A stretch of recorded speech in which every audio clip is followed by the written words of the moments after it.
Hey, everybody, welcome to the Uncommon Wrestling Podcast. I'm your host, Elton Falk. And look, you read the title of the episode, so let's get right into it. CM Punk is the guy in AEW. Roman Reigns is the guy in WWE.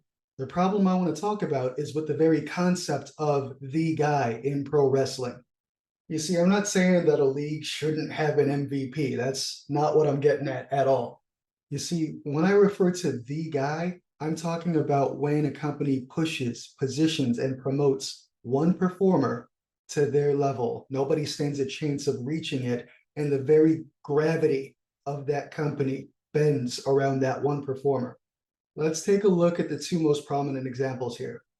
CM Punk won the AEW championship and shortly after that got injured.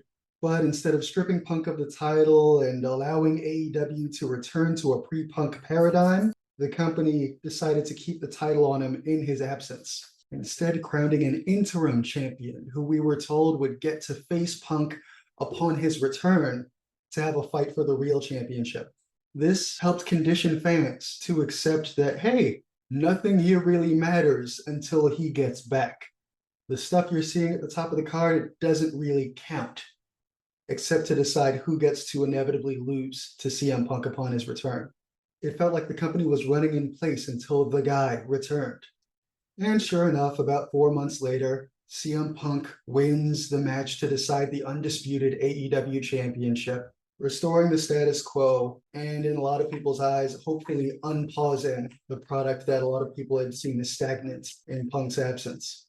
Unfortunately, not only did Punk get injured again, but he also allegedly got suspended for an alleged altercation with some people who allegedly made allegations against him. More on that in another episode. Bottom line, Punk was gone again, this time for over twice as long.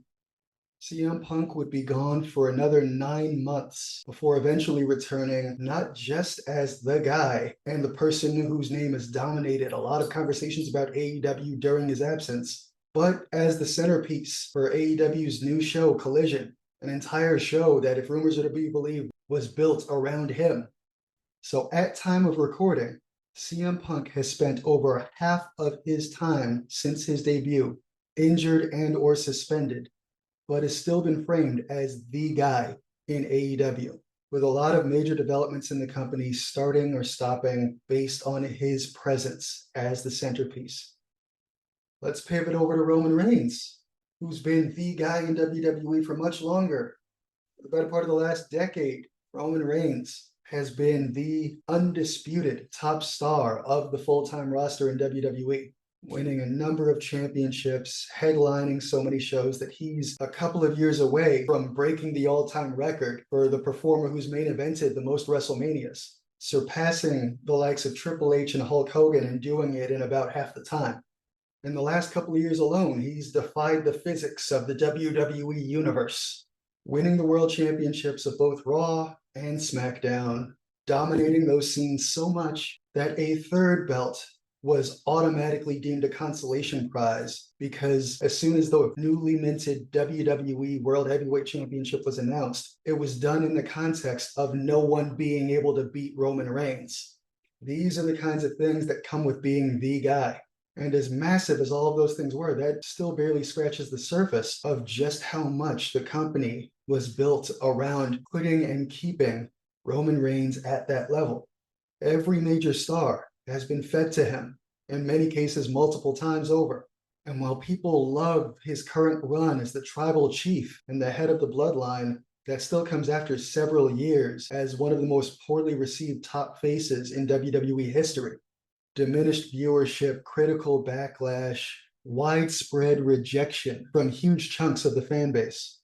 None of this was enough to stop McManagement from pushing Roman as the guy in WWE. And that's the thing about the guy. When they're running hot, business is great and they're treated like they're practically irreproachable. But when they're not running hot, whether it's due to critical backlash, business dipping, injuries, absences, suspensions, or anything else, then it's a big bust. It is a devastating blow to the company.